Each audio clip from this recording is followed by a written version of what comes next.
मैं हूं आपका दोस्त, आपका भाई MI. My name is M. Irfat and students love to call me MI. I am a chartered accountant, CMA USA and CIMA. And with more than 15 years of teaching experience for costing and performance management, I have been involved with students not only in India but also internationally, exclusively for costing and performance management. I have trained thousands of students in this long teaching career. With that introduction, I am going to be your faculty for this entire cost management, right? There are different names by which we call it. We call it costing, we call it strategic cost management, performance evaluation, we call it by so many names. But overall, let me tell you, internationally, the syllabus of costing remains very constant. The evolution or the changes that is coming out in the syllabus is very small, minute tweaking of the syllabus to make it more internationally at sync with most other courses in the world. Alright, so this is the only changes which has happened. I am just taking you through the old syllabus and the new syllabus because a lot of people will tell you that the old syllabus was better, the new syllabus is better, and I don't know what not. And you get highly confused between what was there in the old and what is there in the new syllabus. Let me tell you, in old syllabus as well as new syllabus, broadly the content has remained the same. There has been slight tweaking here and there. For those of you who do not like mathematics so much, it is definitely a good news in the new syllabus because the stress on QT has reduced substantially. That is the major change. Otherwise, there is no such change that is against or that is detrimental to any one of yours interest. All right. Today being the first class, I am not going to teach you a lot today because on the first class generally I just teach for some time so that all of you get settled with the speed at which I am going to teach. With the English, because that's what is the medium of communication that we are going to use in this class. And from next day onwards, we are going to have a complete 3 hours lecture with just one small break of 5 minutes or 10 minutes as you decide. All right, we will give that liberty to you to decide as to how long the break should be. All right, but definitely not more than 10 minutes under any circumstances. How are we going to start the class? I will start the class very slowly, peacefully, and extremely conceptually. The idea is to understand the entire concept rather than running behind multiple questions. In costing, what is tested is not the questions but the concept behind the question. Let me tell you, if you are very confident with the concepts, questions cannot defeat you no matter how long or how small the questions are. It is the concept which is very important. And most of us, what we sit down and start doing is we buy one book, we buy another book, we buy third book, and we start solving more and more questions from those books rather than spending lot of time understanding the concepts. Unfortunately, most of the publishers, I do not want to name them, most of the publishers, they have just one thing in their books: questions. Very few books, at least in India, have sat down and explained the concepts behind those questions. And that is why we also, as a student, when I was studying, most of you also would land up sitting down and solving questions after questions and after again questions, which I'm sure is not the solution for it. The solution is you get down deeper and deeper and deeper into the concepts, understand why a certain thing is being done in a certain manner. Once you have these answers why a certain thing is done in a certain manner, I'm sure you will never have any confusion. Most of your confusion will just disappear. The second important thing which I want to tell you is costing of CA final looks like a separate thing. You have studied costing in your inter, and most of you think that the inter syllabus and the final syllabus are way too different, which is true, at least on the face of it. The inter syllabus looks very small now, at least when you look now. When you were there in inter, that itself was massively big. And final syllabus is altogether at a different level. That's what it appears to be. But let me tell you, there are many chapters of the CA inter syllabus that unless you have understood it in depth, you will struggle in CA final. Most of the time when you are struggling in CA final, you will think that I am not understanding CA final content.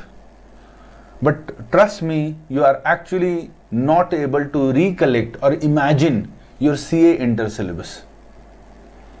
Unless you are able to completely master your CA inter syllabus, the final syllabus is always going to trouble you.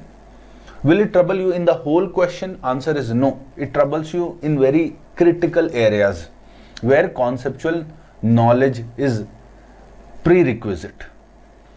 So what are we going to do? If I tell you go back to your CA inter syllabus and go ahead and revise everything, I'm sure none of you are going to do it. So we have to come up with a solution. The solution is very simple.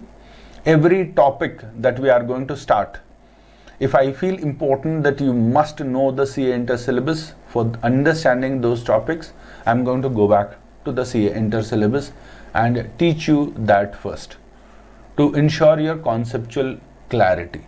Once your concepts are very clear, I'm sure you will appreciate it, not immediately, but later in point you will start appreciating that yes, that recollection was very important and it is helping me understand the final syllabus much more clearly.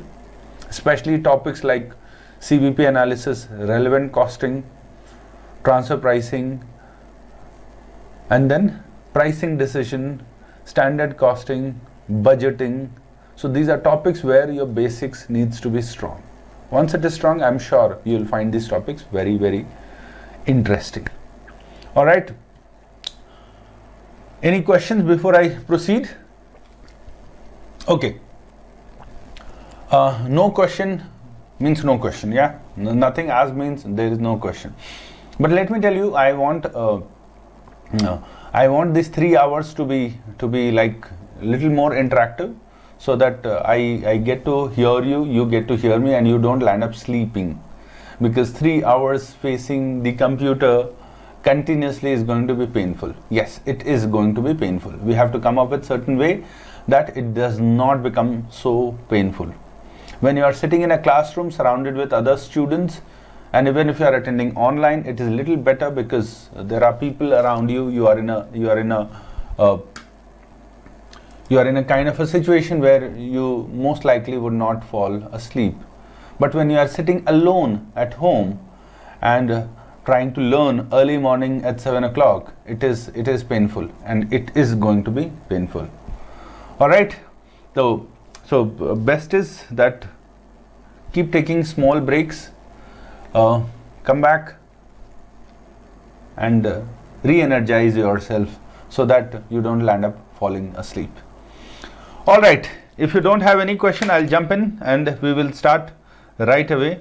With regard to the language of the class, I hope all of you remember and are aware that we are going to use English as a medium of communication. It is only going to be used as a medium of communication and nothing else. But I understand a lot of languages, including Hindi. All right, perfectly. So you can always talk to me in whichever language you think you are comfortable. Hindi, I'm perfectly fine, right? So you can ask in case you think that okay, yeah, English may be a little difficult, because we are not here for an English education. We are here for a technical education. All right, and English is just going to be a medium of our communication. All right. So please do not hesitate in asking any question in any language of your choice. provided I understand them also. Yeah, Hindi is very comfortable with me. Fine. Let me just take you through the 4 things that is important in costing that we need to learn. What are those 4 things? I will use the word costing rather than SCM and PE and all. Costing looks very cool. SCM and PE makes you feel scared. Yeah, as if something great out of the box is there. So under this, what are we going to study? So remember, there are different strategies of costing that we use for different objective. What are those strategies? What you have learned, something called absorption costing. So we are going to learn something called absorption costing. What is absorption costing? I'm going to tell you. I'm sure most of you know it, but basic presumption of my class is always that you have forgotten everything. That is a basic presumption. So even if you remember something selectively, my presumption is that you have forgotten everything, and I'm going to touch upon everything that is important and relevant for you to score in the exam. The second important thing, or the second strategy that we learn, is called marginal costing. Most of the chapters in your syllabus are divided either into marginal costing or absorption costing without naming it, that look, I am absorption costing, look, I am marginal costing. It does not tell that look, I am marginal or I am absorption costing. But the strategy, the concepts that are used are from absorption costing and marginal costing only. The next important topic that we will touch upon is standard costing.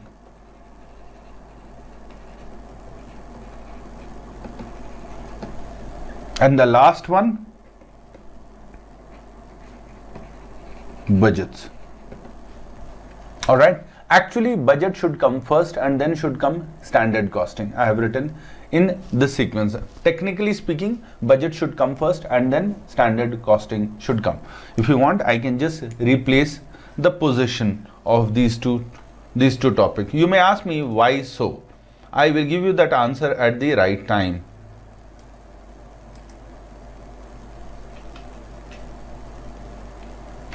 Rather, I will write it. That will be faster.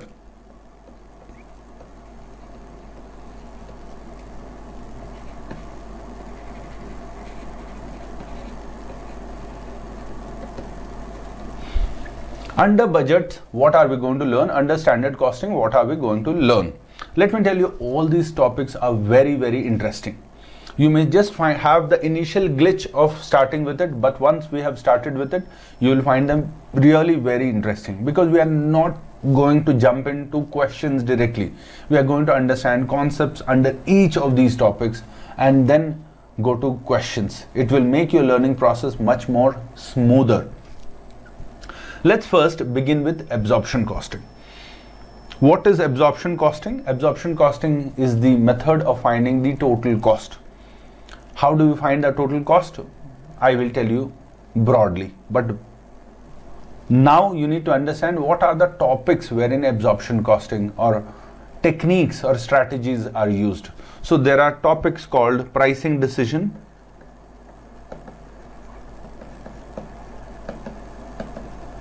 there is topic called costing of service sector. This topic has been moved partially to CA inter syllabus. Or you must have heard something called job costing, batch costing, all these areas where we use absorption costing. Those are not part of CA final syllabus, but reference are there in the final content also. Where are marginal costing used? Marginal costing is used what we call CVP analysis, cost volume profit analysis. In CVP analysis, we use it for relevant costing,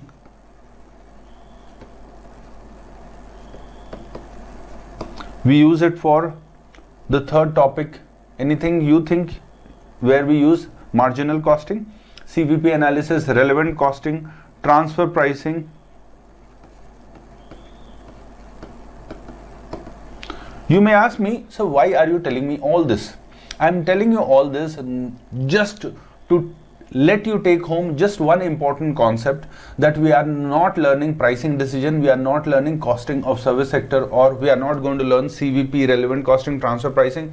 What we are going to learn is what is absorption costing in detail and what is marginal costing in detail.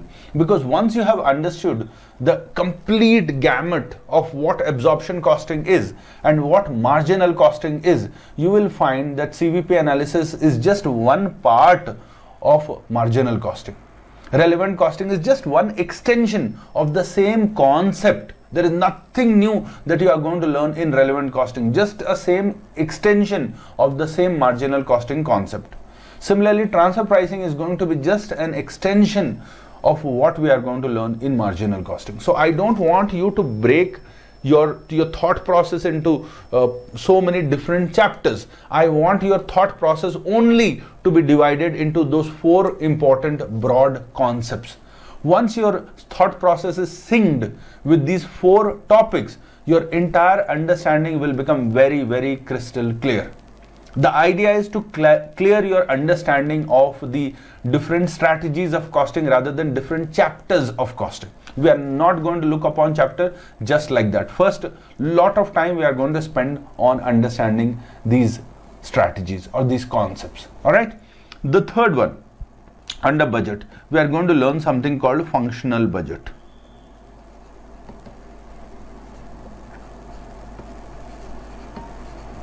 All right, what are function budget? Sales budget, production budget, yes, consumption budget, purchase budget, cash budget, all these together is called functional budgets. Once we have understood functional budget, it will help us understand everything in one of the most confusing chapter, that is what our students feel initially, at least before we start the topic, standard costing. So in standard costing, we are going to learn everything what we are also going to cover in functional budget. Only thing is, in budget, we are going to find out only concentrate on the budget part of it. In standard costing, we are going to concentrate on the variance part of it. Let me just try to connect every topic for you. All right. So here we are going to learn how to calculate variances. Of course, all of you know it is there in your CA inter syllabus as well. Now, let me just connect everything for you. So if you look at all the topics that we have written so far, we have absorption costing, marginal costing, budgets, and standard costing. Absorption costing and marginal costing are very closely connected to each other. Only difference is marginal costing is used for decision making. Generally, what kind of decision? Some of the things I will tell you which may not be technically correct. But if you think like that, it will make your understanding little more clear. So don't come back to me and say, this is not technically perfectly right. I know, but still I will say something, because sometimes I want to just cut you off from the technical part of it and make you understand, so that your conceptual understanding becomes a little more clear. That's all I will try to do. So don't correct me technically, even if I am sometimes very minuscule wrong. Or let me tell you, marginal cost is used for decision making. What kind of decision? So it is used for short-term decision. Whenever it says short-term decision, in your mind, just think that one time only. Just think one time only, you are never going to go wrong. Just think whether it is one time, 2 time, 3 time, in your mind, just think it is going to be just one time decision. That's it. Next time, whether it is going to happen or not happen, I don't care, I don't know also. So while we are solving every question related to marginal costing, in our mind, we are just thinking that it is going to be just one time short-term decision. Next, when we are looking at absorption costing, think that we are not going to change it frequently and regularly. It's going to be just fixed, and it will remain fixed for a substantially longer period of time. For example, go back to your childhood when you bought Maggi. So every day Maggi price kept changing, or for many years Maggi price remained at 10 rupees. So if you recollect, Maggi price remained 10 rupees for many years. It did not change. Very lately, I think from 10 rupees it became 12 rupees. So when you look at absorption costing, think about long-term decision. Just think that it must be about long-term things, or just think long-term. How many years? I don't know, but long-term. Definitely not one-time order, definitely not 1 year. It has to be more than 1 year, and definitely not one-time issues. Means regularly I'm going to do or deal at such prices. For example, fixing a selling price of the product. For example, I'm a company, I need to fix selling price of my biscuit, Good Day biscuit I'm making.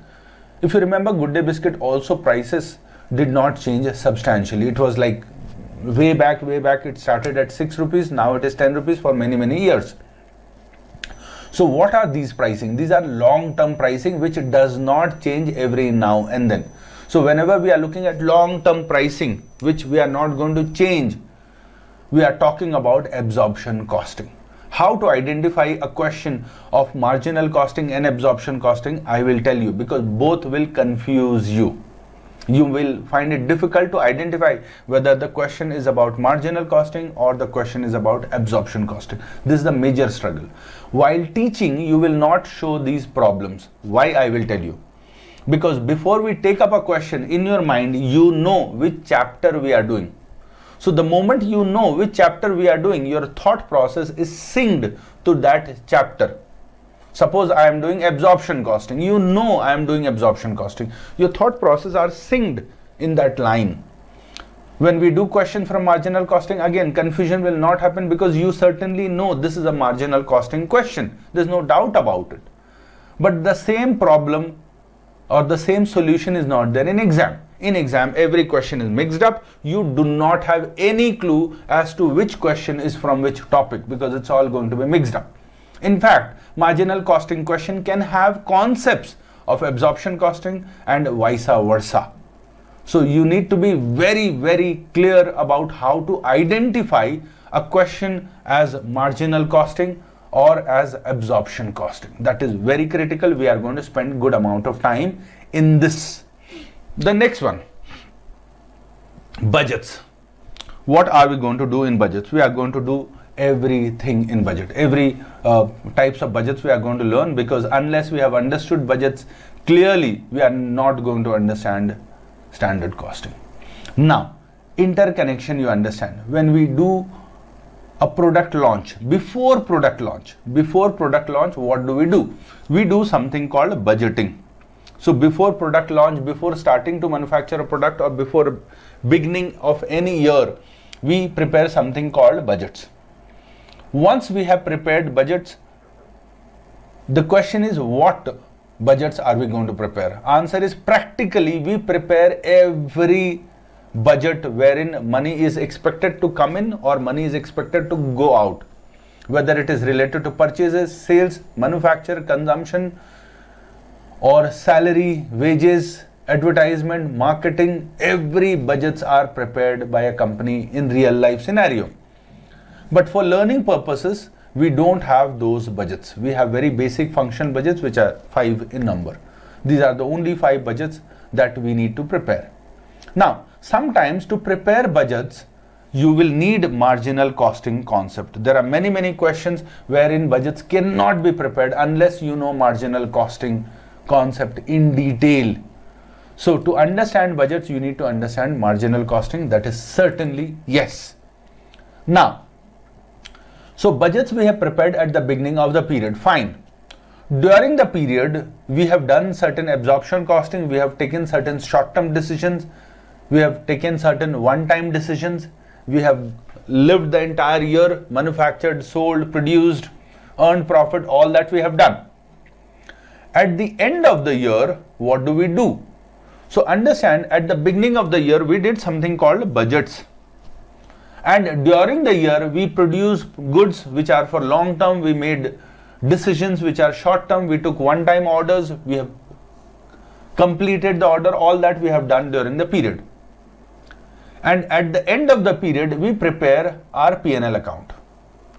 One costing P&L account if the company prepares, and one normal P&L account, financial P&L account, definitely every company has to prepare. So suppose the company has prepared costing P&L account. So it ascertains its costings profit. Now in the beginning of the year, when they had prepared their budgets, they must have visualized certain profits that it would earn during the period. And during the period, they did this, they did this. And at the end of the period, they have prepared their costing P&L account to understand how much profit they have actually been able to earn for the period or for the year if they are preparing. Now, whatever they had planned and whatever reality has happened, they want to introspect to see what my planning was and what my actual reality has happened at the end of the period, to analyze whether it is in sync with my planning or not. If it is in sync with planning, awesome. If it is not in sync with planning, then the company must find out the reasons for those deviations. For example, the company had planned to sell 100,000 units, 1 lakh units. In actual reality, the company has sold maybe more than 1 lakh units or less than 1 lakh units. The question is, what is the company going to do if there is a deviation? The company must find out the reason. If the sales is more, still they should find out the reason. If the sales was less, still the company should find out the reasons to plan for the future. Similarly, company had expected to earn a profit of suppose 50,000, and in actual reality they earned more than 50,000 or less than 50,000. The company at the end of the period must spend good amount of time to find out why the profit differed and who is responsible or who is accountable for this deviation in the profitability of the company. You may be wondering that why should the company introspect if the profits have increased during the period? Answer is, in both increase as well as decrease, the company must introspect to plan for its future better. For example, sales increased. Should the company investigate? Yes.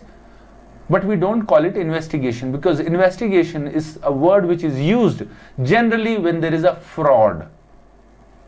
So in standard costing, we do not investigate, we introspect, all right, or we analyze.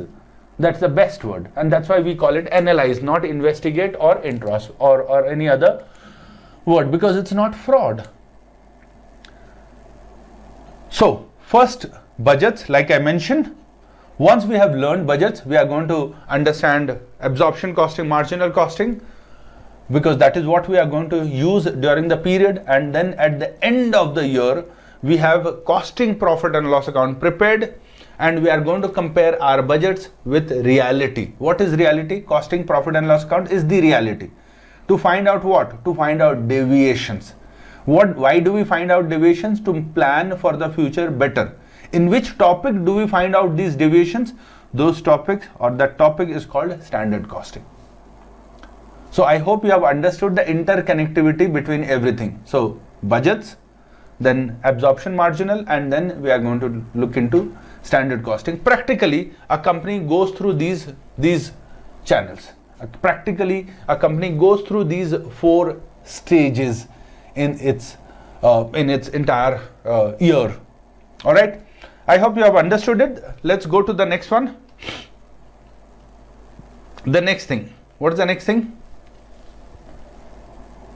1 minute break. That's the next thing. Yeah. Before for you to ask any question in case you want. Otherwise, I'll proceed with certain basics. Like I said, I will not teach you very long class. I'm going to just teach you basics today. And then from next class onwards, we are going to talk about in detail. Yeah. So question, if you have any.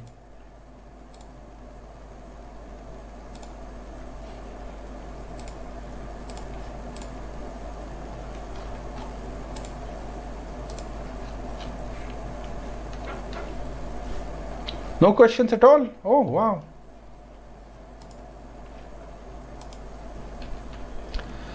I hope you have got a notebook with you. All of you have got a notebook with you and a pen and a calculator. And what else you have carried today? Pen, calculator, notebook, and nothing else is required. That's it. And material will be updated live in the application, and you should be able to access it through that.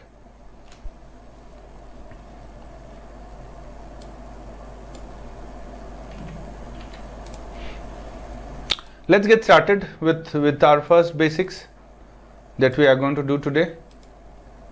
Since you have no questions at all, fine, we are going to start with the basics of CVP or marginal costing.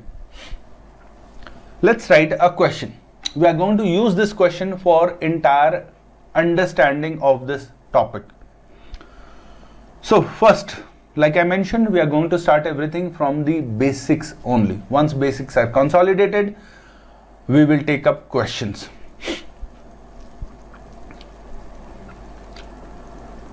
Let's write this question.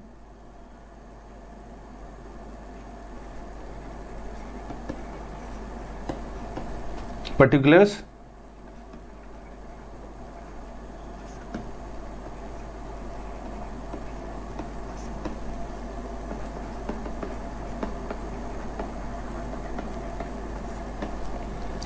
First, under particulars, we are writing under year 1 percentage per unit total. This is very important concept to understand the entire CVP. All right.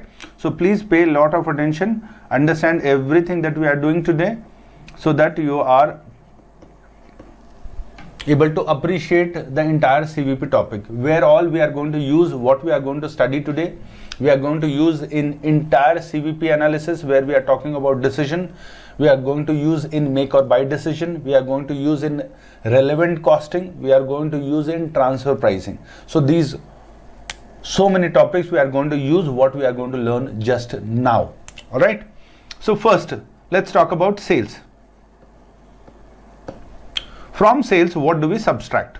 So we subtract sales minus variable cost. What do we get? We get contribution. All of you know this. Still, like I said, I will keep repeating. We have contribution. From contribution, we subtract fixed cost and we get profit. All of us know this. Now, let's assume my selling price per unit is 100 rupees and my variable cost is 60 rupees. So how much contribution we are getting? We are getting 40 rupees as our contribution. And let's assume my total fixed cost. Let's assume our total fixed cost is how much? It is $40,000. Sorry, 40,000 rupees. So in marginal costing, first thing, do we write fixed cost per unit? Answer is we do not calculate fixed cost per unit under marginal costing. We just do not. We treat fixed cost as period cost. What is period cost? What is product cost? I will keep telling you over a period of time. So first, fixed cost per unit we do not write. Now, year 1 details are given. Year 2 details are not given. So remember, under fundamentals of CVP analysis or fundamentals of marginal costing, there are certain assumptions that we always consider. For example, you have learned something called law of demand and supply. But law of demand and supply works under certain assumptions. Similarly, CVP analysis also works under certain assumptions. Question is, what are those assumptions for CVP analysis? So the first assumption, if nothing is mentioned in the question, selling price per unit remains same year on year if nothing is mentioned. Means if selling price of year 1 is given and year 2 it is not given, assume it is going to be same, because that is a basic fundamental assumption under CVP. Similarly, if nothing is mentioned, variable cost per unit remains same if nothing is mentioned. If something is mentioned, there is no question of assumption. All right. Now, if nothing is mentioned, the contribution per unit remains same. Very, very important concept. Keep listening to me, because in bigger question, all these will be tested. You will be asked to calculate for year 2 and year 1 data will be given. You will keep hunting, where is year 2 data? So year 2 data is not required, because fundamental assumptions of CVP says that if nothing is mentioned, it remains constant. All right. Now, so we have got year 1 details and copied year 1 details to year 2 because nothing is mentioned in the question. Let's assume in year 1 we have sold 1000 units, and in year 2 I have sold 1200 units. Now, what will be total sales of year 1? 100 rupees multiplied by 1000. We have 100,000. What will be total variable cost? 60 multiplied by 1000. We have 60,000 as total variable cost. And how much is the contribution? We have 40,000 as contribution. And how much is our total fixed cost? We have taken our total fixed cost as 40,000. So we have 40,000 as total fixed cost. How much is our profit? So in year 1 our profit is 0. When our profits is 0, we understand we are at break-even point. All of you understand this. Quite simple. Come to year 2. So in year 2, my fixed cost per unit will be not applicable. You may ask me, sir, by looking at this, how did I know whether I am doing marginal costing or absorption costing? Remember, in any question or in any computation, if contribution has been highlighted separately, it is a marginal costing question, unless the question is trying to confuse you with something. Alright, so if you see contribution written separately, by default, understand it is a marginal costing question. You may quickly ask me, sir, how will I understand if it is an absorption costing question? So in absorption costing, first thing, contribution will not be mentioned separately. Second important point is fixed cost will be mentioned on a per unit basis. Somewhere in the question you will see fixed cost per unit is this. So the moment you see fixed cost per unit given in the question, it is an absorption costing question. Alright, so basic difference, understand, if contribution is highlighted separately, it is talking about marginal costing, and if fixed cost per unit is highlighted separately, then it is an absorption costing question. These are very, very big hints in the question. All right, and you need to understand those hints. Coming to the next one. Coming to the next one, year 2. So we have 100 units, 1200 units into 100. We have 120,000, which is my total sales. And how much is my total variable cost going to be? So it is 60 multiplied by 1200. When you do, it is 72,000. How much is my contribution going to be for in year 2? My contribution is 48,000. How much is the fixed cost? Nothing is mentioned. Again, assumptions. What is the assumption? It remains constant. And how much is it going to be? So it's going to be 40,000. And how much is my profit? 8,000 is my profit of year 2. Now, in entire CA final syllabus, we follow something called total approach. We follow something called incremental approach. What is incremental approach is what we call it as difference here. All these points are important. Please keep focusing. In the difference, we are only taking from a total angle. How much is the difference in sales in year 1 and year 2? My difference is 20,000. And since it is a better difference, my sales are increasing, we call it positive difference. My difference in variable cost is how much? 12,000. And how much is the profit difference? Profit difference will come later. First, contribution difference is how much? 8,000. We are just subtracting this and this. 48 minus 40,000. We have a positive favorable difference of 8,000. How much is my fixed cost? So incremental fixed cost is 0. All right. Now, Remember, incremental fixed cost is 0, so incremental contribution is always going to be equals to incremental profit. Very basic, very important. Incremental contribution is always going to be equals to incremental profit. But to confuse you, question will tell you profits. They will not talk about contribution. You will comfortably be able to reach till contribution, and after that you will be like, fixed cost details are not mentioned. What do I do? So if nothing is mentioned, incremental fixed cost is always equals to 0. Alright. So remember, incremental contribution will always be equals to incremental profit. Sounds basic but very important. I want all of you to write what we have written so far. Alright, I will just stop for 1 minute because I want everyone to write this, because in today's basic concept lecture and tomorrow's first part, basic concept lecture, we are going to take this question as a standard or as a fundamental to understand entire basics of CVP analysis. So 1 minute you have, please write this question.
Done? Good. Now, based on this, we are going to understand the concepts. First concept.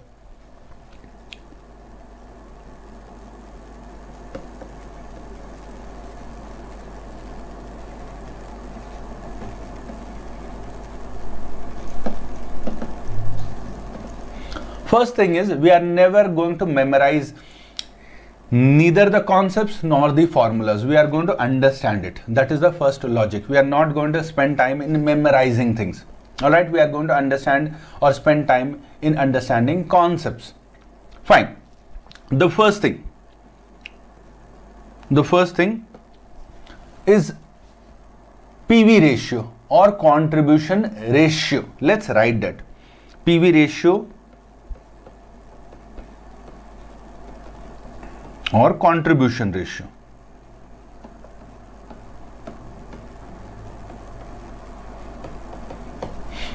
What is PV ratio or contribution ratio? All of you know the formula. In case you have doubt, we have formula: contribution per unit divided by selling price per unit, or we can write it as total contribution divided by total sales. Will the answer be same if I use the other formula? Answer is naturally, the answer will be same. Please don't get restless. Like I mentioned, I am going to take you through very basics with just one presumption that you have forgotten everything. Why do I presume this? Because by the time you have passed your CA inter and by the time you are going to write your CA final, there is a big gap. In that big gap, it is quite likely that you may forget lot of things. So my presumption is you have forgotten, and that's how I always am going to teach you. All right. So if you remember something, great. If you do not remember, it's okay. Now in 200, of course, because it has to be denoted in percentage. This is the first formula which all of you are aware of. Formula number 2 for same PV ratio. So this is formula number 1 under this. This is formula number 2. But before I get into formula number 2, why is the formula like this? Contribution by selling price into 100. Why not something else? So to understand this, you need to understand how ratio works. Ratio means it talks about relationship. Alright? Ratio is nothing but relationship. Relationship between what? Relationship between a numerator and a denominator. You may ask me, sir, why are you going to so basics? These basics are not important for immediate use, but for entire costing, what we are going to study over a period of 1.5 months, these are very, very important. And I want to cover all this right at the inception. So you look at ratios. Ratios means relationship. Relationship between what? Relationship between two numbers, a numerator and a denominator. If the relationship is very strong, the number whatever you get will have a very strong meaning. Its interpretation will be good. But if the relationship is very weak, then the interpretation of it is not going to be very factual. It is going to be, interpretation is also going to become little weaker. Example, if you look at sales and if you look at entire income statement or P&L account, you will find that the most important figure in the entire P&L account is sales. And all the other items, most of the items are dependent directly or indirectly on sales only. For example, gross profit. It is dependent on many things, but the most important thing on which gross profit depends is sales. Similarly, net profit. The most important thing on which net profit depends is sales. So can I say gross profit depends upon sales, net profit depends upon sales? Can I also say my variable cost also depends upon sales? If my sales are increasing, variable cost will increase. If my sales is decreasing, variable cost will also decrease. Can I also say that my contribution also depends upon sales? Because if sales are higher, contribution is going to be higher. If sales are lower, contribution is also going to be lower. If we can say this, then we need to understand one point here. What is the point? The point is that my gross profit formula, gross profit percentage is equals to gross profit divided by sales. Why? Because gross profit most importantly depends upon sales. And this relationship has to be denoted in a percentage. And by default, percentage should be between 0 to 100 or 1 to 100. It should ideally not exceed 100%. So my gross profit will always be lower than sales, and that is why the formula is like this and not sales by gross profit. So what is the relationship in this formula? Gross profit depends most importantly on sales. That is why the formula is gross profit divided by sales. Similarly, can I say net profit also most importantly depends upon sales? So can I say net profit divided by sales into 100? Because net profit most importantly depends upon sales. If you want to take that logic, we will take that logic in entire other understanding. What is the other understanding? Does contribution also depends upon sales? Answer is yes. Contribution also depends upon sales. So can I say the formula contribution divided by sales? Answer is yes. And that is why the formula is contribution divided by sales. In that terminology, can I also say that my variable cost also depends upon sales? So the formula should be variable cost divided by sales multiplied by 100. Answer is yes, we can say this, because variable cost will increase if sales are increasing. Variable cost will decrease if sales are decreasing. When I say sales, I am not referring to selling price per unit.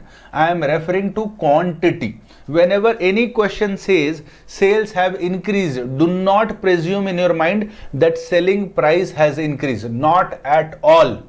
It only means that the number of quantities sold have increased or have decreased, not the selling price unless specifically mentioned. You may ask me, sir, why? The first thing I told you, basic assumptions under CVP, that selling price per unit does not change. Variable cost per unit does not change unless specifically mentioned in the question itself. Next one. What is the sales percentage? If some question says what is the sales percentage, this is a very funny ratio but very, very important, and here is where most people do not get the idea. So sales ratio can be written as sales divided by sales into 100. You may say, sir, this is so funny. Yes, it is funny, but this is what most people forget to understand. When sales ratio is equals to sales divided by sales into 100, means this ratio will always be equals to 100%. It can never change. Now, why it can not change? Because if selling price per unit is increasing, numerator will increase, denominator will also increase 100%. If number of units sold is increasing, then also it will be same. If selling price per unit is decreasing, then also it will always be same.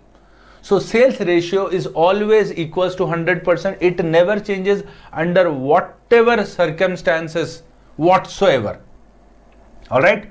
Now, if you have understood this, we are going to use this for little more of our discussion. The next formula for PV ratio is equals to 100% minus variable cost ratio.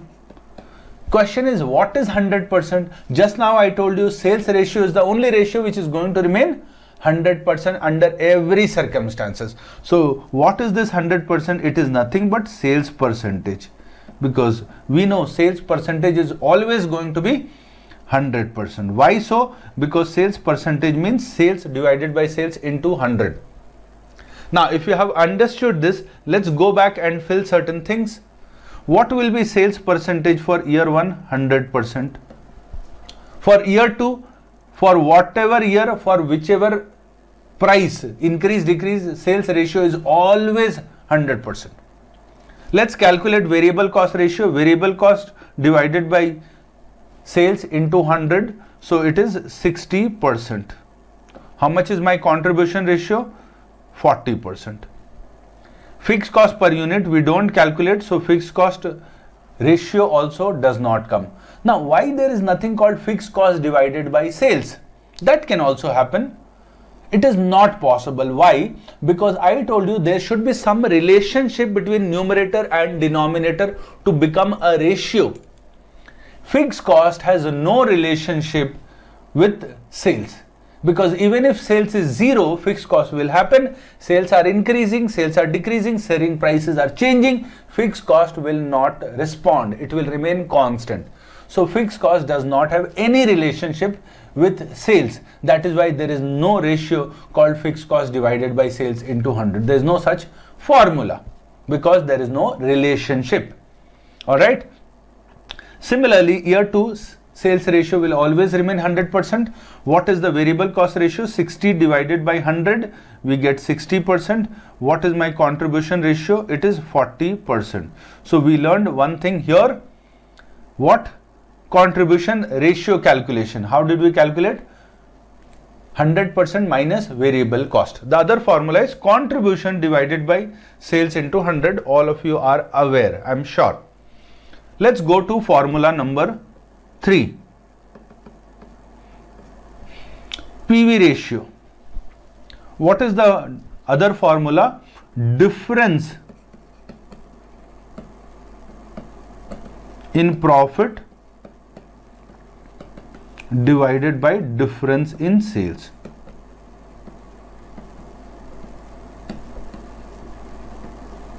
Difference in profit divided by difference in sales. Here where most people go wrong, if the profits are negative, we have to minus it, and then negative profit we have to keep it as negative. Minus minus will become plus. Alright, so remember this important mistake, what we land up doing every time. So difference in profit divided by difference in sales. This is the third formula for your PV ratio.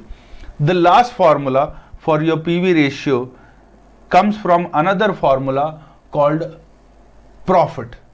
Profit is equals to margin of safety into PV ratio. So this is the formula which I will teach you later. So I'm not going to teach you the fourth formula now. Fourth formula is a derivation of some other formula which we will learn separately later. I want all of you to write this formula, then I am going to write basic concepts about these formulas. I am sure all of you have, if you have not already written, just take another half a minute to write these formulas.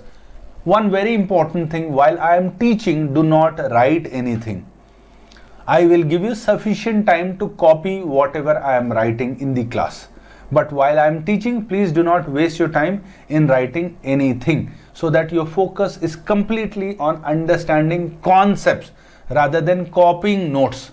Copying notes is not the greatest idea, at least in my class. I want you to understand concepts, not just copy notes, because at the end of every class I will pass on this material to you wherever I am writing. All right, so I will pass on to you. You can always make copy notes from here, but in the class please spend time to listen to me and understand every smallest minuscule things that I am going to talk about.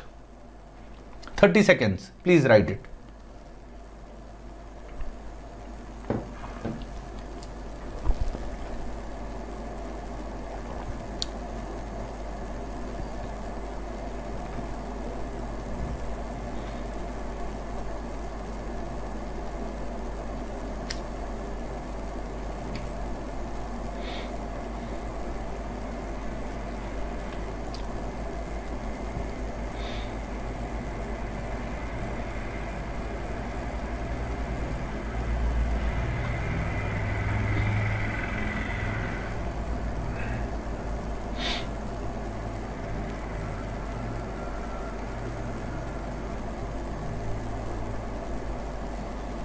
All right, once you have done, let's go to the next important concepts that you need to learn here.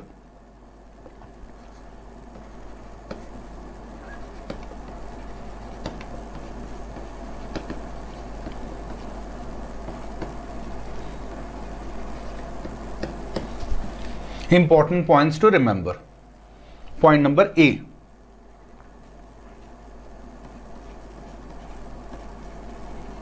I will call it PV ratio or contribution ratio, both remains the same. PV ratio or slash contribution ratio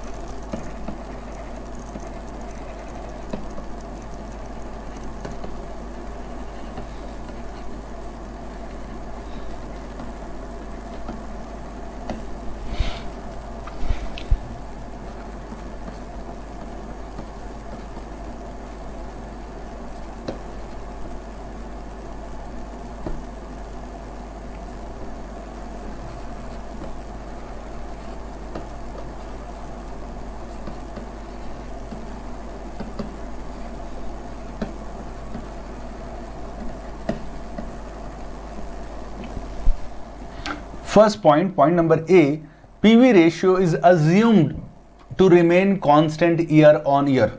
So first fundamental assumption is, if PV ratio is mentioned for year 1 and there is no information given in the question for year 2, don't keep searching what is the PV ratio for year 2. It is going to remain constant because that is a fundamental assumption. Second, does PV ratio change? Answer is yes, it may change also. But if it is changing, it will give you some information directly or indirectly. The question is what information? So point number B, it changes only under the following circumstances. Under this subpoint number 1, when selling price per unit changes. Remember, selling price per unit changes. Point number 2, when variable cost per unit changes. All right. Point number 3, when both selling price and variable cost, all right, per unit, variable cost per unit have changed.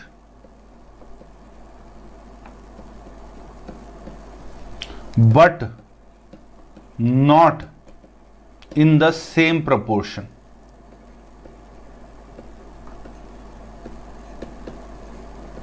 Same proportion means variable cost has changed by 10% and selling price has also changed by 10%. Then ratio will remain same. How and all I will show you. So when both have changed but not in the same proportion. Remember, I am using the word proportion, or you can say proportion or percentage, or percentage. Same proportion or same percentage.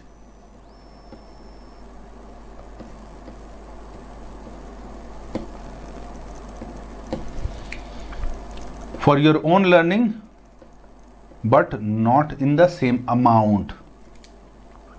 I will just remove this. This is enough for you. I will take you through that in separate question. But for now, understand, when selling price per unit or variable cost per unit have changed but not in the same proportion or same percentage. Question is, if it changes in the same proportion or same percentage, PV ratio will not change. How and all I will tell you. Point number C.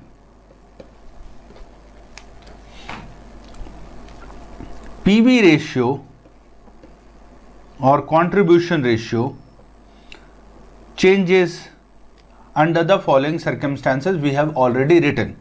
So PV ratio or contribution ratio does not change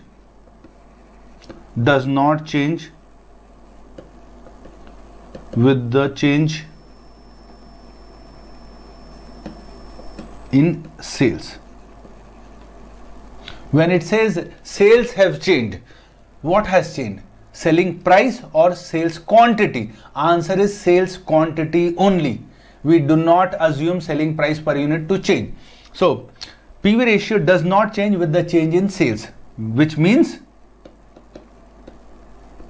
changes in volume of sales or changes in quantity sold.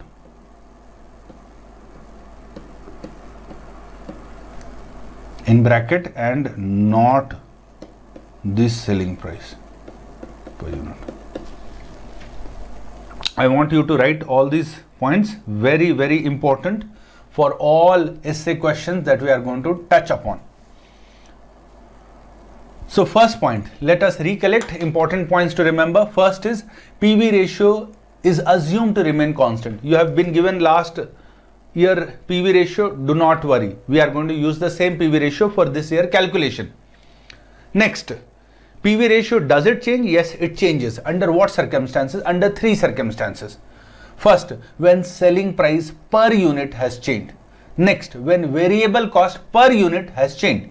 Third, when both selling price and variable cost have changed, but they have not changed in the same proportion or percentage. And the last one, point number C, PV ratio does not change with the change in sales. Question will say sales have changed, sales have increased, sales has decreased, which means only the volume of sales have changed or the quantity sold, number of units have changed, not the selling price per unit. Let's come to point number 3 here. This is important.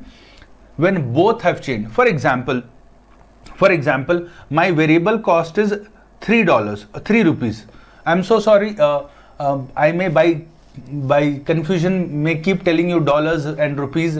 Assume everything I'm talking about is rupees only. All right, I'm not talking about dollars, but I keep using because I teach some of the foreign courses also. Of course, I teach only costing in all foreign courses. So I teach CPA, I teach CMA USA. So dollar goes rupees, rupees goes dollar. So that confusion I always. Similarly, I may land up using the word million and billion instead of talking about lakhs and crores. So just ignore. But yes, it is important that you also understand millions and billions, because of late, even CA final questions have been referred to as millions and billions. I hope all of you know millions and billions, but practically when we start solving, confusion starts. So let us be familiar with certain foreign terminologies also, million, billion, and how these work also. All right. So, but whenever I confuse rupees and dollars, just ignore it. We are talking about rupees only. Fine. So comes to next. So we have 3 rupees and we have, how much is the selling price? Selling price is 5 rupees. All right. Into 100, when we do, we get how much percentage? So we are calculating PV ratio. Is it? No, we are calculating variable cost ratio. So 3 rupees is the variable cost and 5 rupees is the selling price. Into 100, we get how much? 60% as our variable cost ratio. But like I said, if it changes in the same proportion, does ratio changes? Answer is ratio will not change. How? For example, my original price is 3 rupees, variable cost, original variable cost is 3 rupees and original selling price is 5 rupees. And both are changing by 10%.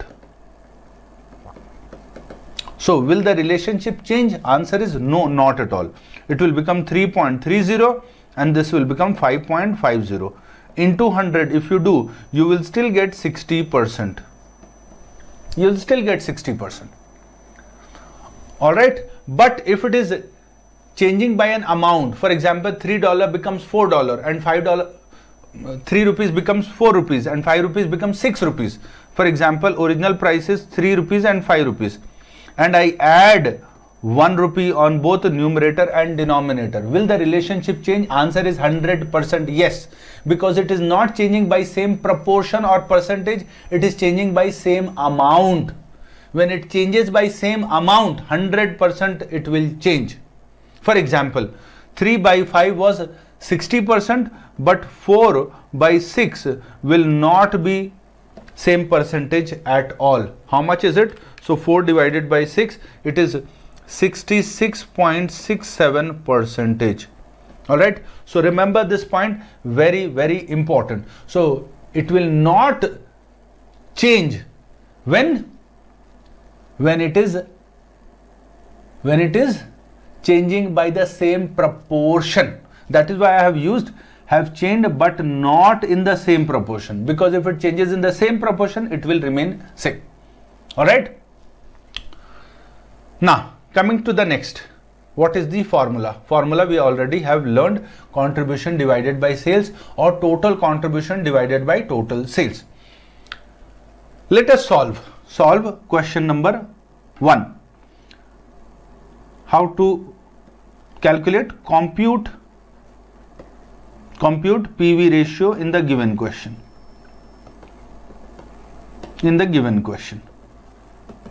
What is the given question? Whatever question we have written above. So first one, for year 1. All right, we are calculating for year 1 now. What is the formula? Contribution per unit divided by selling price per unit. How much was the contribution per unit? $40 and selling price was $100. We have got 40%. This is pretty simple. All right. Now the other way I told you, total contribution divided by total sales. Total contribution divided by total sales. First class of every topic will be only basics, only basics.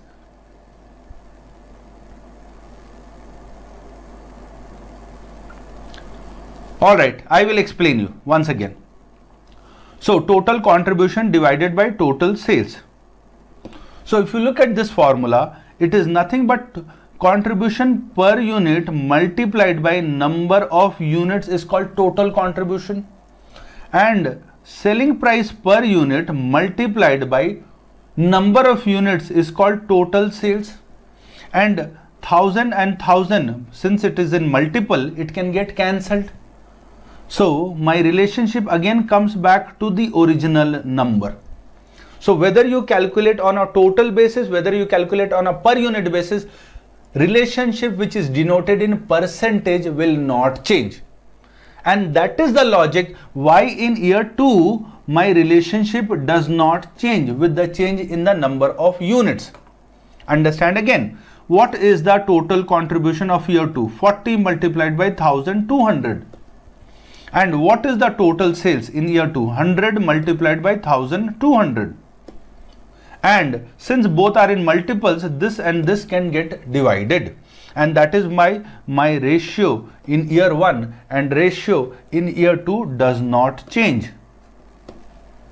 I hope you are able to understand. Similarly, the basic presumption is contribution per unit does not change. Selling price per unit does not change. When both are not changing, my relationship will also not change. It will remain constant at 40%. I hope you have understood this. Very, very basic points. I know some of you may be running out of patience.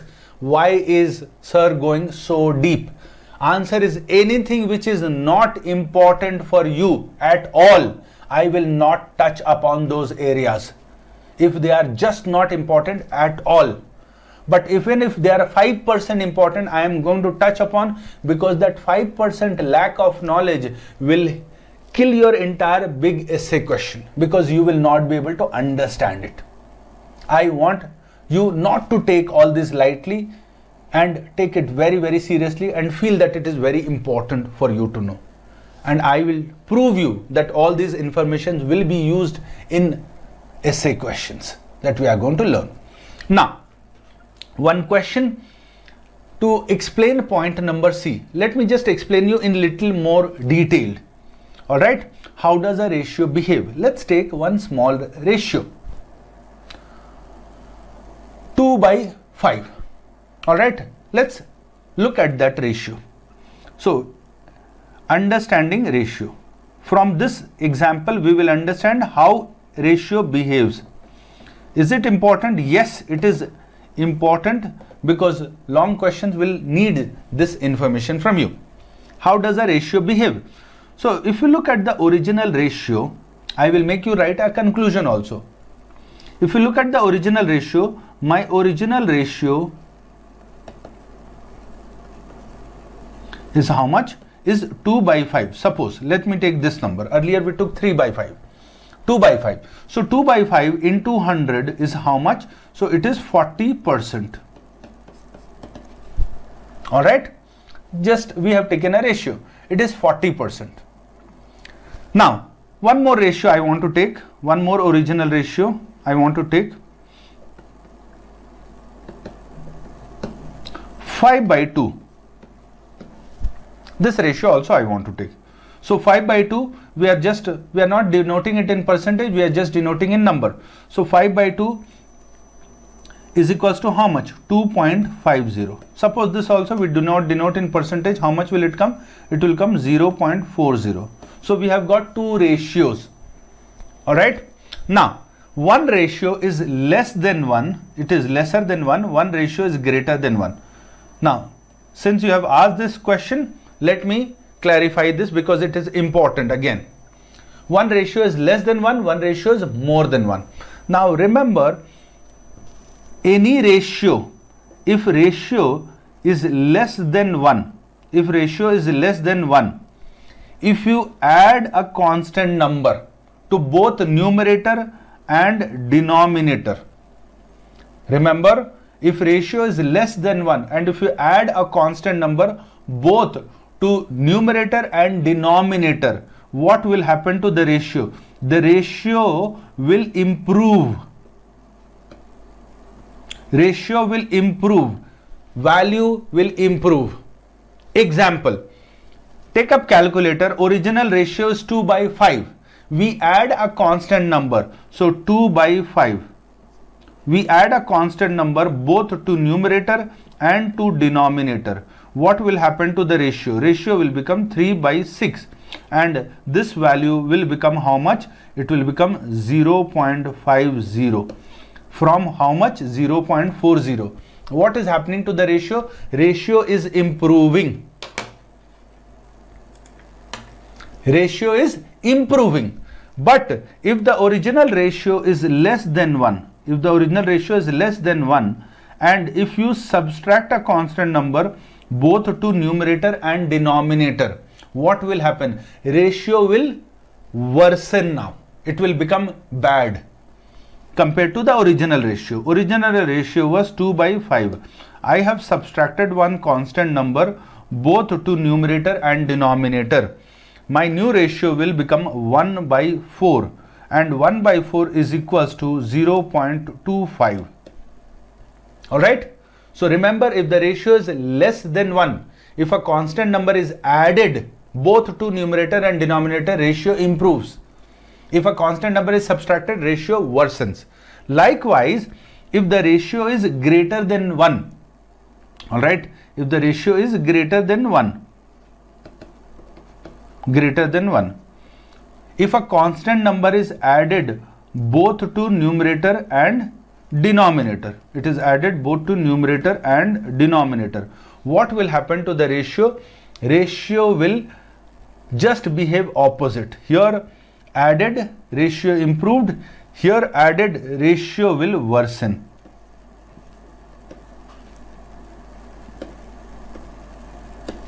Here ratio, here I was talking about minus. When the ratio is greater than 1, if it is added, ratio will worsen. For example, my original ratio was 5/2. I have added 1 to numerator and 1 to denominator. My new ratio becomes 6/3. And what is the new value? It becomes 2. And what was the original value? It was 2.5. If you check, it was 2.5. So from 2.5, it is becoming 2, means it is worsening. Similarly, next point, if my ratio was more than 1 or greater than 1, if a constant number is subtracted both to numerator and to denominator, my ratio will improve. So ratio improves.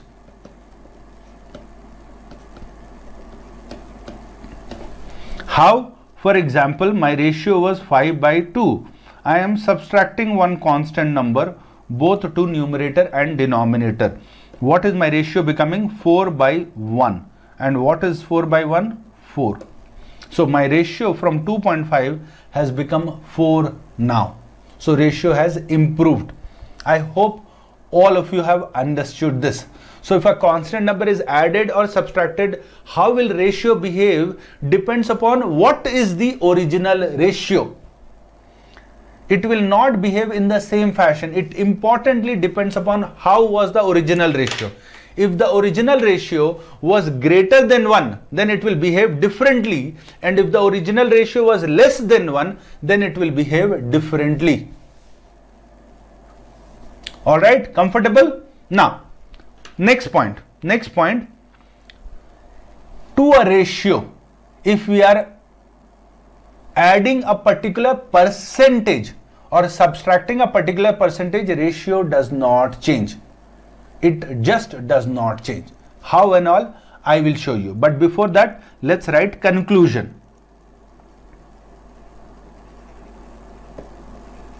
Let's write conclusion. What is the conclusion? If the original ratio, I want you to remember this every time. Original ratio is greater than 1. I see lot of people getting confused with this sign and this sign. That is why I use this sign, greater than 1. Alright, and if a constant number is added to numerator and denominator, both, what will happen? Ratio, keep telling to yourself, ratio worsens. If it is greater than 1 and if a constant number is subtracted both to numerator and denominator. What happens to ratio? Ratio improves. If it is less than 1 and if a constant number is added to both numerator and denominator, ratio improves. Means it will become better. And same thing if it is less than 1 and if a constant number is subtracted, ratio worsens. Alright? I hope all of you have written. Let's talk about proportion or percentage. Let's talk about that.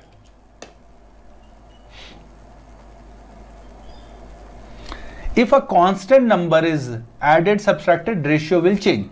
If a constant percentage is added or subtracted, will the ratio change? Answer is not at all. It will never change. For example, my original ratio is suppose 5 by 2 or 2 by 5. We are taking both, less than 1 and more than 1. And a constant percentage is added. For example, 10%. 10%.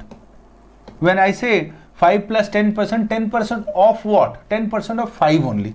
So it means 10% of 5. And here it means 10% of 2. Alright? Similarly here also, plus 10% of 2 plus 10% of 5. So if you look at it, it will become 5 plus 10% means 0.50 and this will become 2 plus 0.20. So how much will it become? 5.50 divided by 2.20. How much it becomes?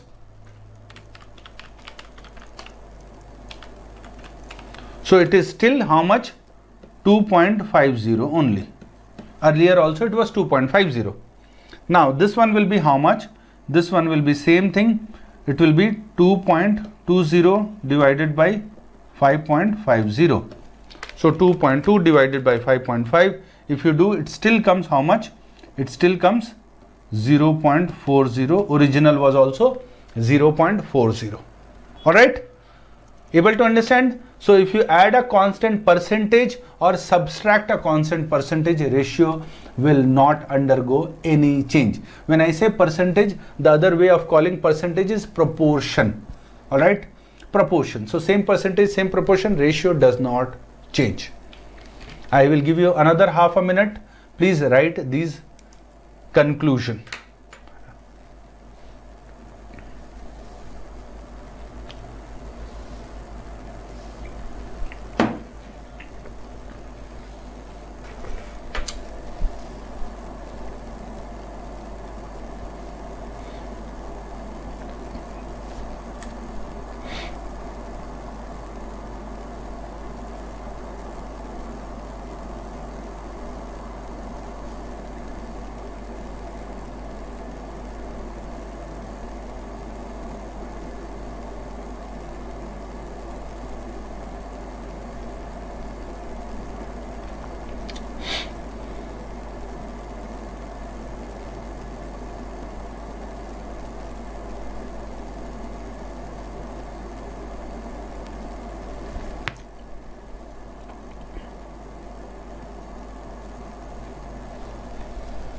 Done?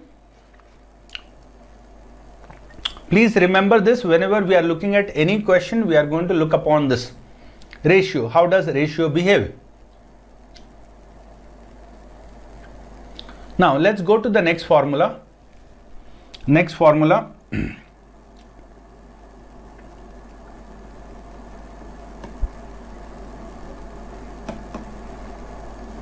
Break-even point.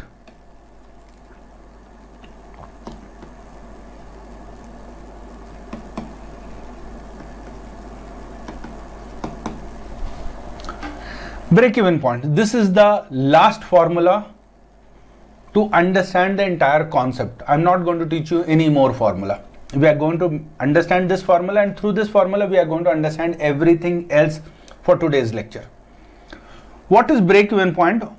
You know the formula. Break-even point can be calculated in units. It can also be calculated in rupees.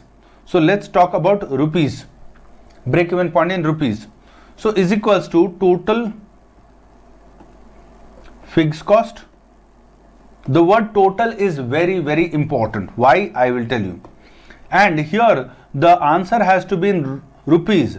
So remember, it will be PV ratio. If the answer has to be in rupees, it will be PV ratio, or you know, PV ratio can also be called contribution ratio. Alright. So formula is total fixed cost divided by PV ratio or contribution ratio. If the same thing has to be calculated in units, the formula would become total fixed cost divided by instead of contribution ratio, it is in units, U for unit, so it will be contribution per unit. Alright, per unit. Now question is, what is break even point? Break even point gives you which number? Does it give you a profit number or does it give you a sales number? Remember, everything here when we talk about, we are talking about sales number only. Whether when we call margin of safety, break even point, shutdown point, all these indifference point, all these point gives you one number called sales. Now the question is, it can give you sales in units or it can give you sales in rupees, but it is only going to give you sales number. Alright. Now, so break even point in rupees and break even point in units formula is same. First, what is the significance of the word total? It means total fixed cost. What does total fixed cost means? Fixed cost can be divided into so many different kinds and types of fixed cost, such as avoidable fixed cost, unavoidable fixed cost, incremental fixed cost. There are many types of fixed cost. We are going to take all of them together. All right. So whether it is avoidable, unavoidable, sunk fixed cost, or cash fixed cost, non-cash fixed cost, all that fixed cost will be taken together because formula clearly says total fixed cost. All right. Divided by PV ratio. Let's calculate this for year 1 and year 2. I want you also to calculate. Let's calculate break even point for year 1 and year 2. After that, we are going to write certain conclusions. So for year 1, my break even point is how much? Suppose we are calculating in rupees. It is total fixed cost divided by contribution ratio. If you want in rupees, how much is the total fixed cost? 40,000, if you remember, was the total fixed cost. And how much was the contribution ratio? 40%. So contribution ratio is 40%. How much we get? We get 1 lakh. If you look at break even point for year 2, my total fixed cost was same, 40,000. Suppose the question tells you break even point for year 2. So we are going to calculate for year 2 again. Answer is 2 minutes from now I will give you that answer. So divided by 40%, how much do we get? So we get another 100,000 rupees. If you look at break even point for year 1 and year 2, both break even point are exactly the same. Is it changing? Answer is no, it is not changing. If you want to calculate in units also, there are two formula. One is the formula that I have just mentioned. Another formula is break even sales divided by selling price per unit. If you do, you will get break even point in units. So another formula is break even point in units is equals to nothing but break even point in rupees divided by selling price per unit. This is the third formula. You don't need to memorize, you just need to understand the formula. I'm sure you will remember this. How much is the break even point in rupees? 100,000 divided by selling price is 100. So you get how much? You get 1000 units. Year 2 also, if you calculate, you will get exactly same 1000 units only. So we have got break even point for year 1. We have got break even point for year 2. Now let's write concepts. Let's write concepts or important points to remember.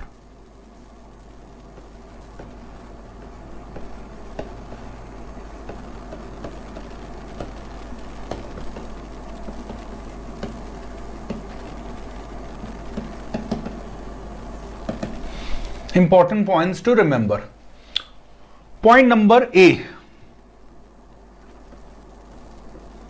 Break-even point is assumed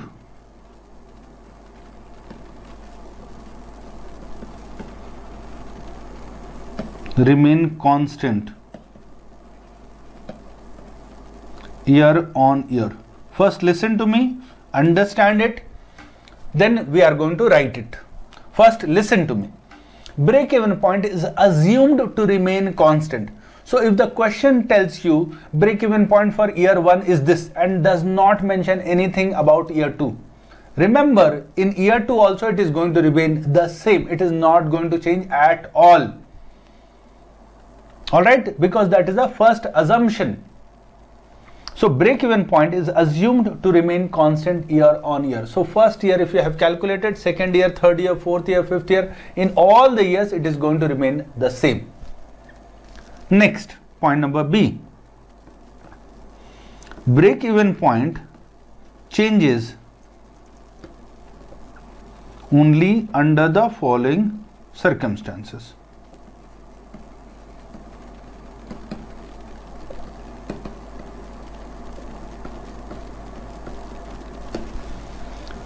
Point number 1, subpoint number 1, when total word is very important here, when total fixed cost changes.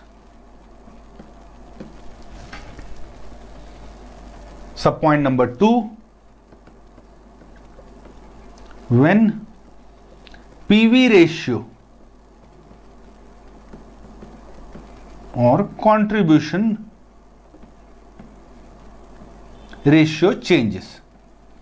And all of you know when will PV ratio change. So I am not writing again point here, PV ratio changes when selling price per unit changes, variable cost per unit changes, or both changes but in different proportion. I am not going to write. So you know when PV ratio will change.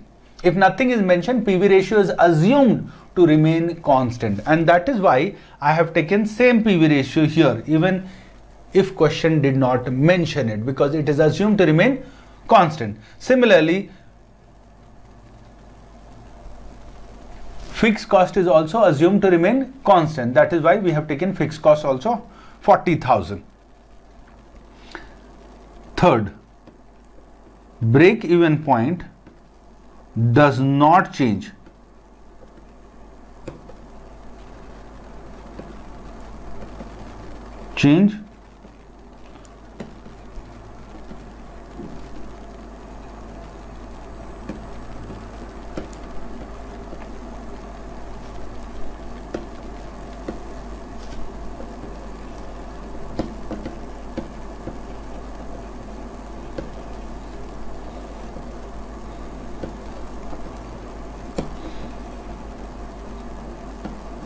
In other words, break-even point does not change with the change in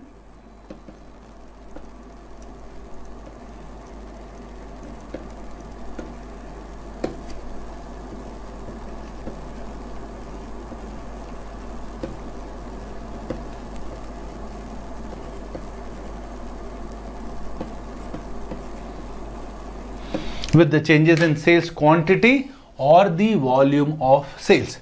For example, in year 1 we have 1000 units sold. In year 2 we had 1200 units sold. But did break-even point change? Answer is not at all. Break-even point did not change at all. Alright? Done. So break-even point is also done. Next important point. One last point I want to tell you. Break-even point gives you which information? It gives you sales information. So that point also I want to mention here, and two more points I will write here. Break-even point gives what?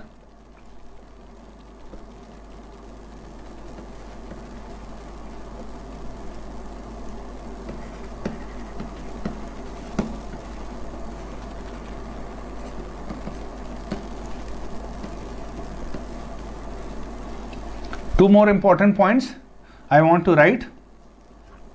So point number E, at break even point. This is very, very important. At break even point, point number 1, when your sales is exactly equals to break even point, or at break even point, or what we can write, when sales is equals to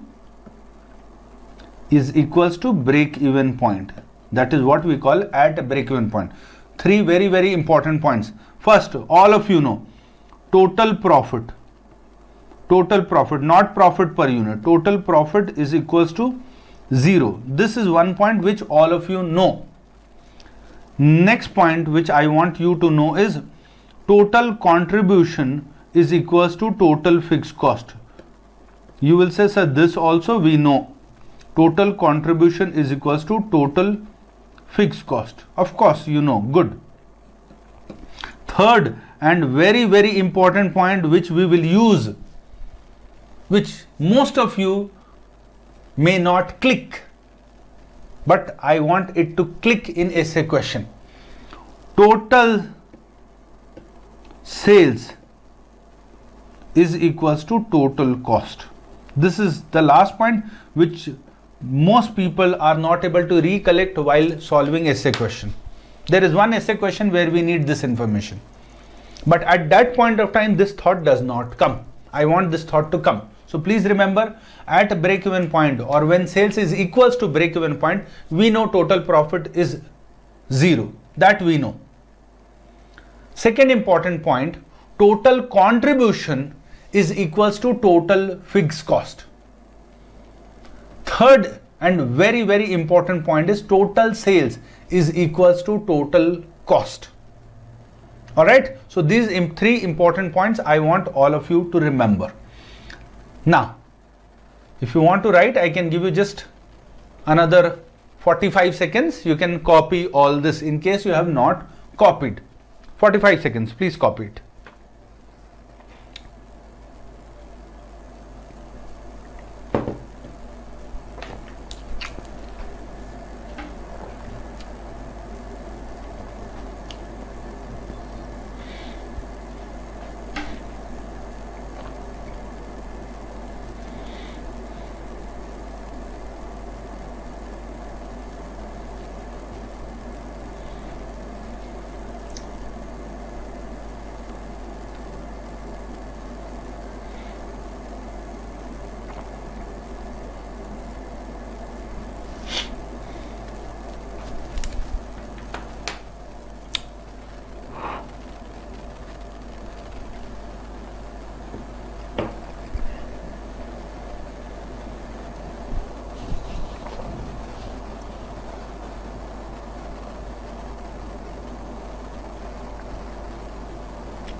All right, fine. Let's go on to the next point.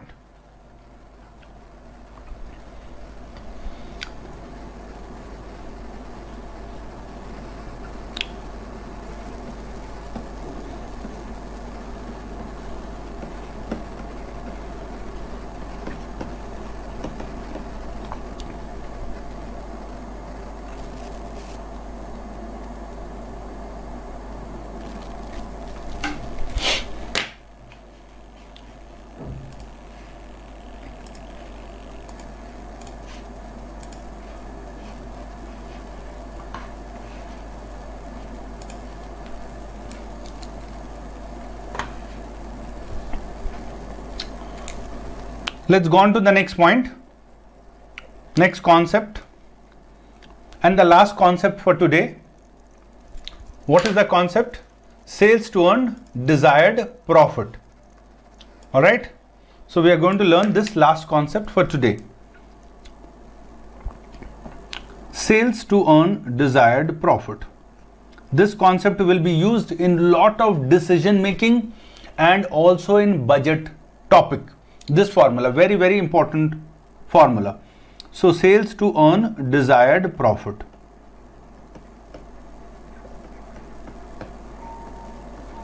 Now here confusion starts. What is the confusion? the desired profit sometimes can be given to you. Desired profit, I am writing it as DP. The DP can be given to you as an amount. Like your boss comes to you and says, I want the company to earn 10,000 rupees. That's it. It has just told an amount. The second type of boss may not tell you 10,000 rupees. It will tell you, I want to earn 10%. Now, in both cases, your calculation will completely change. How and all, I will tell you. So the next is, here desired profit is given as a percentage of sales amount, or just as a percentage. I want 10% profit.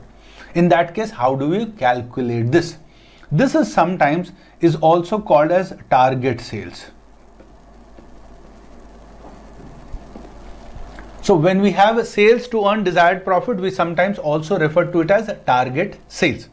Now, how do you calculate this? So first one, sales to earn desired profit. All right, when desired profit is mentioned as an amount.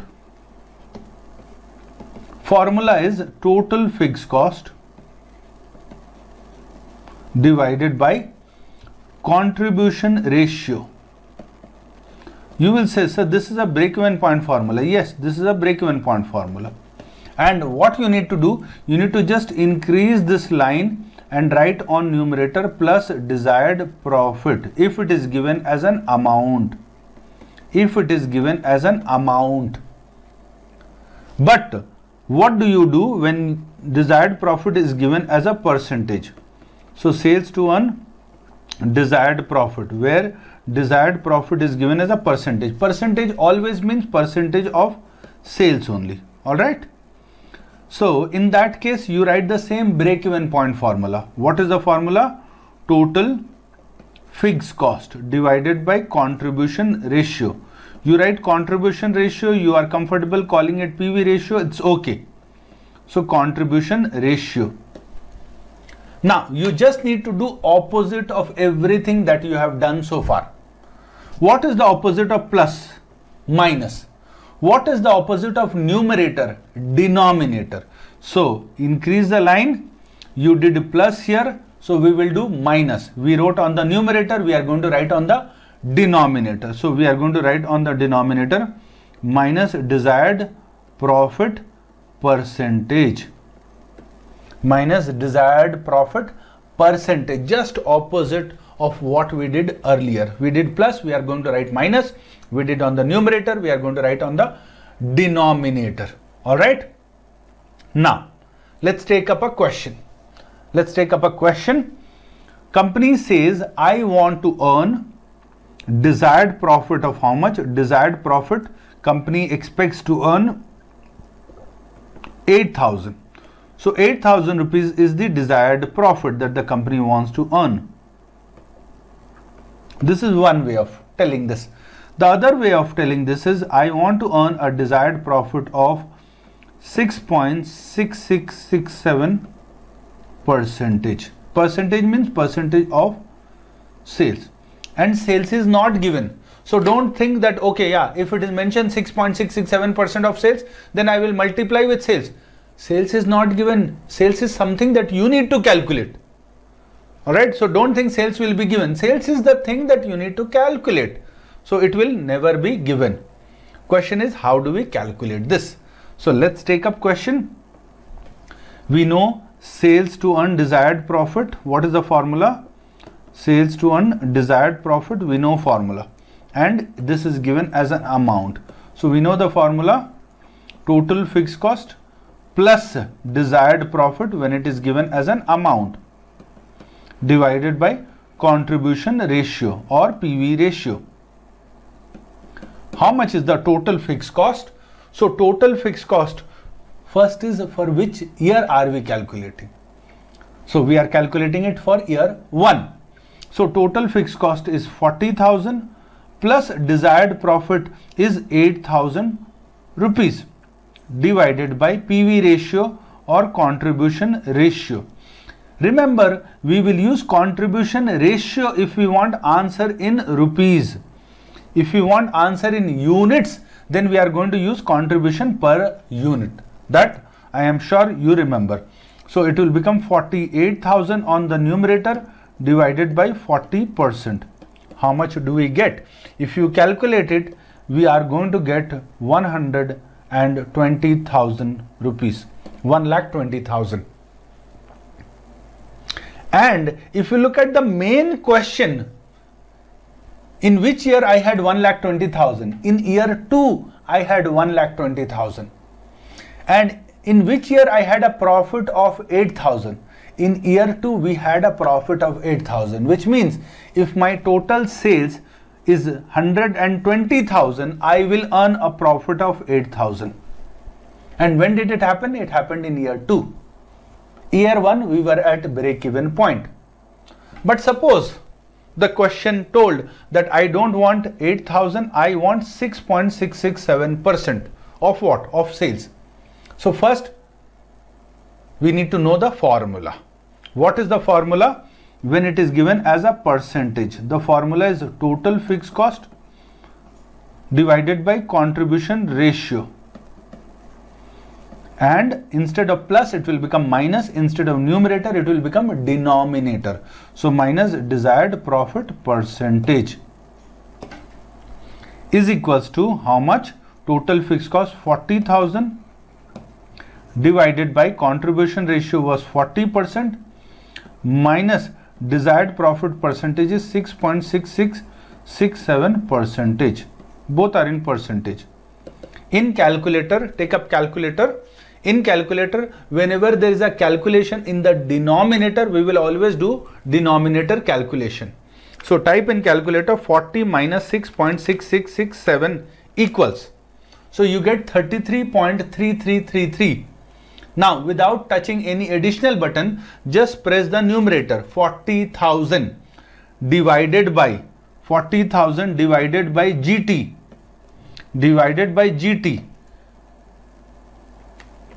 percentage divided by GT percentage. You will directly get some number. And how much you are getting? You are getting 1,20,000.12 or something you will get. So in other words, you are getting 1,20,000. Now we have to check whether we are getting 6.667% or not. How to check? So we are just checking our answer.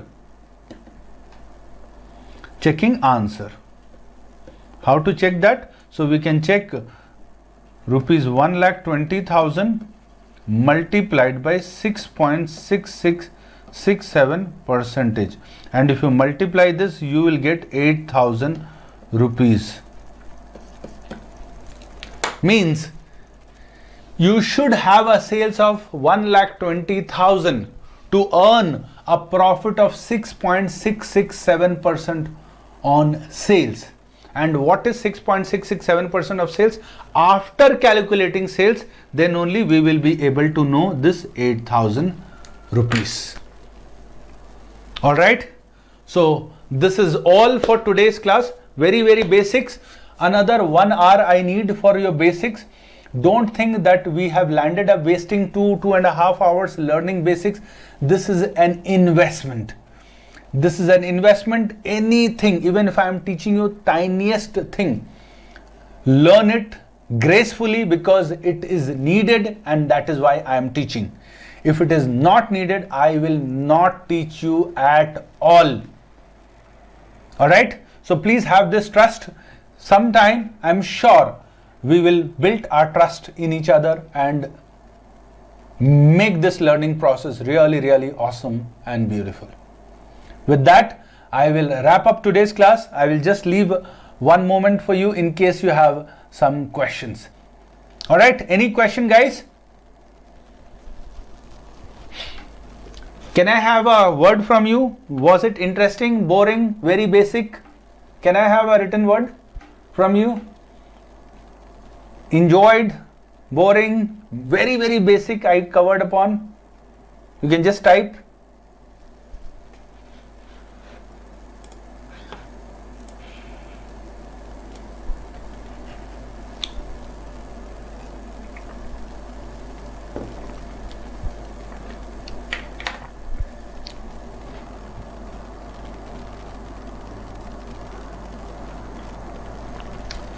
All right, but I want initially, I'll tell you just 2 more minutes. I'll tell you, initially you may run out of patience with my classes because I will cover very smallest point.